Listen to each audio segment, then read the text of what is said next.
This video is still focused on the First Amendment, and again, more specifically on your freedom of assembly and petition.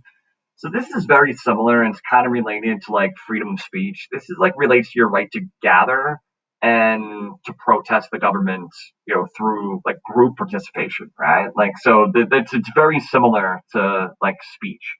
Um, so again, like we're into this argument of like what's protected and what's not protected.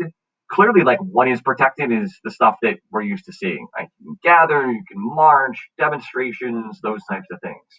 What is not protected, so like again, peaceful protests and demonstrations are protected. What isn't protected would be something like civil disobedience, which is breaking laws intentionally, generally, or even unintentionally. That wouldn't be civil disobedience. But if your protest is breaking the law, it's not protected.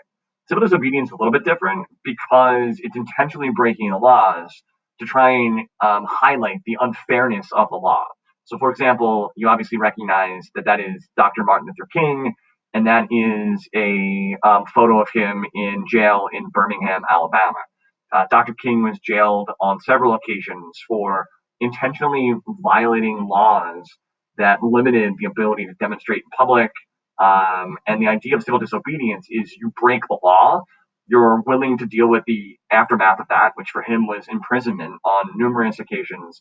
And in doing so, you're trying to attract people's attention to how unfair that law is. But when your protest breaks the law, it's not considered to be protected like speech or protected right to assembly or petition. There are lots of famous examples of civil disobedience. We can go back to colonial times, right?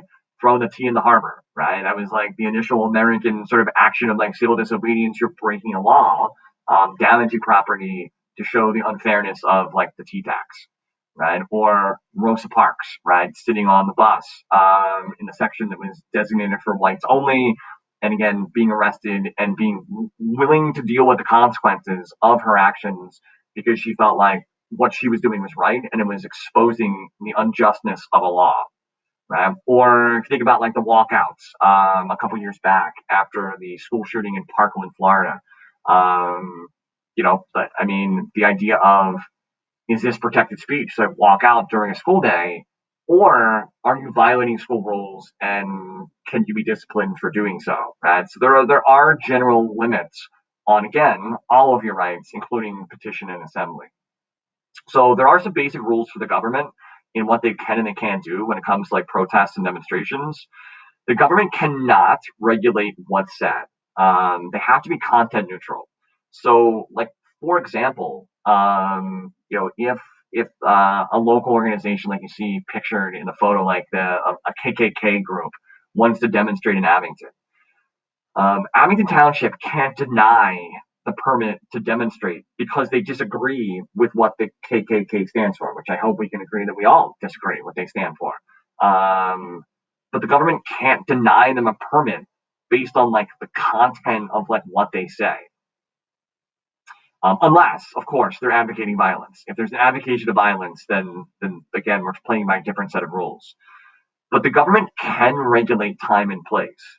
So, for example, if this organization wants to demonstrate down Easton Road at 5 o'clock on a weekday because they know they're gonna, cause lots of attention or get lots of attention, if the local government, Abington, believes that like that would cause a dangerous situation or that would block traffic or there are other reasons besides, hey, we just disagree with what you're saying, the government can regulate the time that they allow you to demonstrate and the place, right?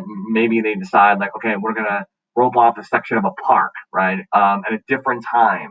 We're not gonna let you block the road, but we'll let you demonstrate here, right? That's the kind of stuff the government can do to regulate like protests and like petitions, but they can't deny the ability to do this just because of like what's being said.